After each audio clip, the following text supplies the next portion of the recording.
नाप और तोल में कमी करने वालों के लिए खराबी है। जो लोगों से नाप कर लें तो पूरा लें, और जब उनको नाप कर या तोल कर दें तो कम दें। क्या ये लोग ये नहीं ख्याल करते कि उठाए भी जाएंगे?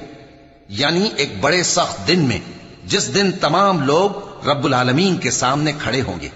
सुन रखो कि बदकारों के आमाल नामे सिज्जीन में होंगे।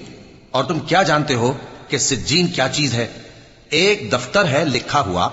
उस दिन झुटलाने वालों के लिए खराबी है, यानी जो इंसाफ के दिन को झुटलाती हैं।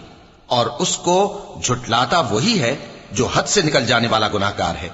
जब उसको हमारी आयतें सुनाई जाती हैं तो कहता है ये तो पहले लोगों के अफसाने हैं। हरगिज नहीं, बात यह है कि ये जो आमाले बद करते हैं उनका इनके दिलों पर जंग बैठ गया है।